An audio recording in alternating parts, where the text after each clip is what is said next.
Class 6-7-এ পড়ে এমন বাচ্চা বলছে যে তার প্রধান শিক্ষককে পিটাতে হবে, বলছে যে হেড স্যারক মারতে হবে। এই ঘটনাটা হচ্ছে নওগাঁর মান্দার বিল বয়রা উচ্চ বিদ্যালয়।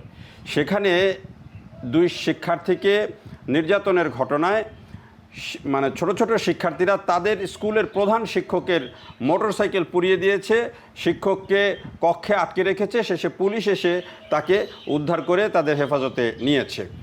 এই যে ঘটনাটি ঘটেছে, ঘটনাটির আমি একটি ভিডিও দেখলাম, কিছু ছবি দেখলাম, এবং ভিডিওতে শিক্ষার্থীদের ছোট ছোট শিক্ষার্থীদের বক্তব্য প্রচার করা হয়েছে এবং তাদের মধ্যে যে ক্রোধ, তাদের মধ্যে যে জেদ এবং তাদের মধ্যে যে জিঘাংসা দেখলাম এই ছোট ছোট বাচ্চাদের মধ্যে, সেটি কিন্তু একটা বড় ধরনের অশনি সংকেত আমার কাছে মনে হয়। ভবিষ্যৎ প্রজন্মের জন্য এটা একটা বড় অশনি সংকেত এবং শিক্ষা ব্যবস্থার জন্য একটা বড় অশনি সংকেত। এই কারণে বলছি যে ঘটনাটা যদি ঘটনাটার সূত্রপাত হচ্ছে যে দুইজন শিক্ষার্থীকে বলা হচ্ছে যে প্রধান শিক্ষক তিনি তাদেরকে নির্যাতন করেছেন, শাসন করেছেন, নির্যাতন করেছেন, এবং এই শিক্ষার্থীদের ভাষ্য অনুযায়ী তাদেরকে মেরে হাত ফাটিয়ে দিয়েছেন। এটি হচ্ছে ছোট ছোট শিক্ষার্থীরা, তারা যদি কেউ ভিডিওটা দেখেন তাহলে বুঝতে পারবেন। একেবারে ছোট ছোট বাচ্চারা তারা বলছে যে দুজনকে মেরে প্রধান শিক্ষক হাত ফাটিয়ে দিয়েছে। এই কারণে তারা শিক্ষককে অবরুদ্ধ করে রেখেছেন, বিদ্যালয়ের মূল তালা বন্ধ করে দিয়েছেন। এরপরে তারা বিক্ষোভ করে সেখানে প্রধান শিক্ষকের যে মোটরসাইকেল ছিল সেটি প্রথমে ভাঙচুর করে পরে আগুন ধরিয়ে দিয়েছেন। যদিও আমি দেখলাম যে দু একটা পত্রিকা এটিকে আবার টুইস্ট করে এটিকে বলেছে যে বিক্ষুব্ধ জনতা। আসলে ভিডিওতে পরিষ্কার বোঝা যাচ্ছে যে শিক্ষার্থীরাই, ওই ছোট ছোট শিক্ষার্থীরাই আগুনটা ধরিয়েছে। এখন ঘটনাটা আমি যেই কারণে এটিকে বলছি যে এটি অশনি সংকেত, যে এই ছোট ছোট শিক্ষার্থীদের মুখে যে ভাষা বের হলো বা যেভাবে তাদের শিক্ষকের উপর তারা ক্ষুব্ধ, এই জিনিসটার দুইটা দিক আছে।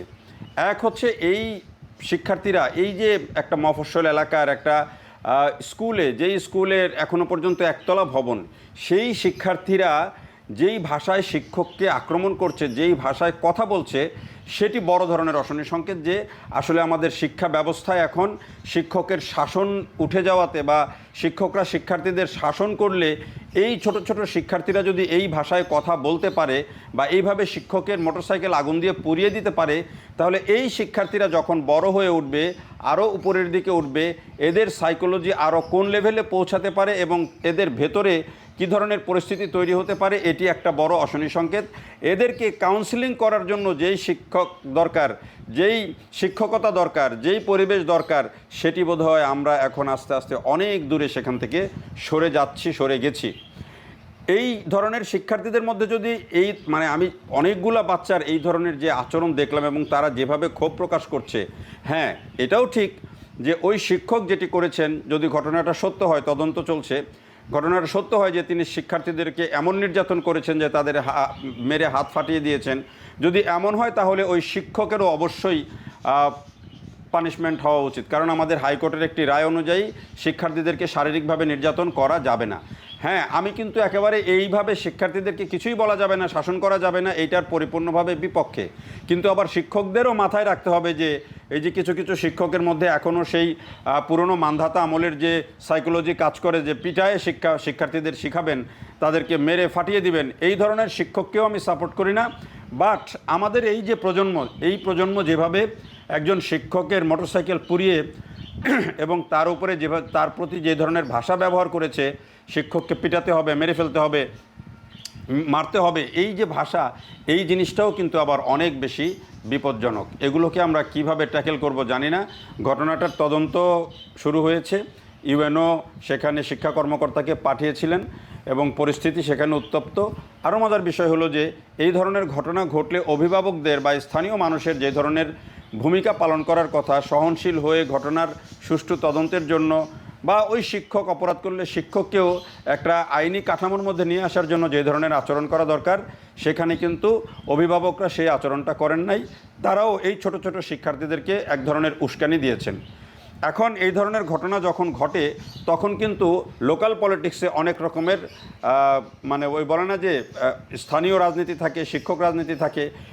বেশিরভাগ ক্ষেত্রেই দেখা যায় যে এই ধরনের ঘটনার ক্ষেত্রে এক শিক্ষকের পেছনে আরেক শিক্ষক যখন লেগে থাকেন, তারা তখন এই সুযোগটা নিয়ে ওই যে শিক্ষক এই শিক্ষকের বিরুদ্ধে ছিলেন, তারা কিন্তু এই ঘটনাটাকে ব্যবহার করে। স্থানীয় অনেকেই যদি স্থানীয় শিক্ষক হন তার সাথে যদি পূর্বশত্রুতা থাকে সেটিকেও কিন্তু এই ঘটনা হিসাবে ব্যবহার করেন এবং শিক্ষার্থীদেরকে দিয়ে তাদের বিরুদ্ধে তাদের বিরুদ্ধে কিন্তু এই ধরনের আচরণ তৈরি করতে পারেন। তো এখানে অনেকগুলো ঘটনা জড়িয়ে থাকতে পারে। এখন ওই শিক্ষক আসলে কোন লেভেলে তাদেরকে শাসন করেছেন, কোন লেভেলে নির্যাতন করেছেন, যদিও হাসপাতালে ভর্তি করা দুজন শিক্ষার্থীকে ভর্তি করার কথা বলা হয়েছে, কিন্তু এই ঘটনা যাই হোক সেটির অবশ্যই আইনগত ব্যবস্থা নেওয়া দরকার ছিল। এইভাবে এই ছোট ছোট শিক্ষার্থীরা তাদের শিক্ষকদের মোটরসাইকেল ভেঙে দিবেন, তাদেরকে পিটাতে চাইবেন, এই মাত্র ছোট ছোট বাচ্চা, ভিডিওটা যদি দেখেন আপনি বিশ্বাস করতে পারবেন না যে এই ছোট বাচ্চারা এই ধরনের ভাষা ব্যবহার করতে পারে, এই ধরনের ল্যাঙ্গুয়েজ তাদের মুখ দিয়ে আসতে পারে, শিক্ষকের উপর তাদের এই ধরনের ক্ষোভ আসতে পারে। এটি কিন্তু খুব একটা প্যাথেটিক বিষয়। এই ঘটনাগুলো আসলে এখন সমাধান করা বা এগুলোকে এই শিক্ষা ব্যবস্থায় আমাদের যে একটা টালমাটাল অবস্থা চলছে সেগুলোর কিন্তু একটা সুরাহা করা জরুরি।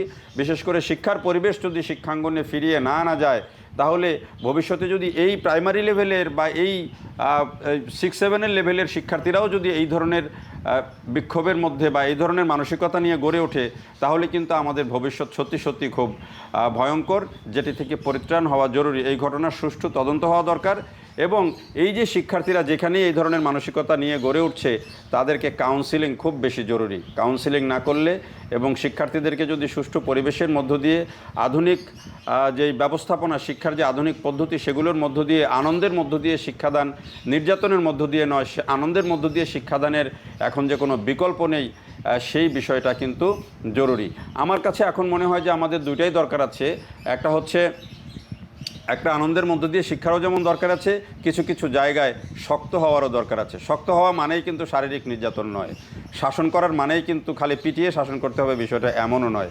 এটি হচ্ছে একজন শিক্ষকের বিচক্ষণতা, যে তিনি কিভাবে শিক্ষার্থীদেরকে তা মানে আদরের মধ্য দিয়ে, ভালোবাসার মধ্য দিয়ে শেখাবেন, আবার তাকে দেখলেই শিক্ষার্থীরা ভয় পাবে, সম্মান করবে, সেই বিষয়টাও কিভাবে নিশ্চিত করবেন, এটাই হচ্ছে একজন শিক্ষকের ক্যালিবার। আর সবচেয়ে বড় কথা হলো যে অভিভাবকরা যদি শিক্ষার্থীদেরকে সচেতন না করে তাদেরকে কখনো উস্কানি দেন, স্থানীয় লোকজন যদি শিক্ষার্থীদের সচেতন না করে, ছোট ছোট বাচ্চাদের কাউন্সিলিং না করে যদি তাদেরকে কোনো বিষয়ে উস্কানি দেন, সেটি কিন্তু তার জন্য, ওই শিক্ষার্থীর জন্যও ভালো হলো না, আমাদের শিক্ষা ব্যবস্থার জন্যও ভালো হলো না। তাই এই ধরনের ঘটনা যখন ঘটে তখন সবারই, বড়দের সবারই কিন্তু দায়িত্ব হয়ে যায় যে ঘটনাটা ভালো করে আগে বুঝে এই ছোট ছোট শিক্ষার্থীদের কথা মাথায় রেখে, তাদের সাইকোলজির কথা মাথায় রেখে এই ব্যবস্থা নেওয়া। এবং শিক্ষকদেরও উচিত, শিক্ষকদেরও কিন্তু সময় এসেছে ভাই, এখন আপনারা সেই আগের আমলের পরিস্থিতি দিয়ে বাচ্চাদেরকে সামলাতে পারবেন না। এই বাচ্চারা এখন আধুনিক প্রযুক্তির সাথে পরিচিত, এই বাচ্চারা এখন এই 6-7-এ উঠলেই কিন্তু গোটা দুনিয়ার সাথে, নেট দুনিয়ার সাথে পরিচিত হয়ে যাচ্ছে, অনেক কিছু তারা দেখছে, ফলে তারাও কিন্তু অনেক ফাস্ট, গ্রামে হোক, গ্রামের বাচ্চারাও কিন্তু অনেক ফাস্ট বড় হচ্ছে, সাইকোলজি ফাস্ট বড় হচ্ছে। সেই হিসাবে যদি আপনাদের মানসিকতাও আপনারা তৈরি করতে না পারেন এবং শিক্ষকরাও যদি আধুনিক এবং মানে প্রয়োজনীয় দক্ষতা অর্জন করতে না পারেন বাচ্চাদেরকে টেকেল করার, তাহলে আমাদের জন্য খুবই খারাপ সময় অপেক্ষা করছে। আশা করছি যে এই সময় থেকে আমরা পরিত্রাণ পাবো। দেখার জন্য সবাইকে অনেক ধন্যবাদ।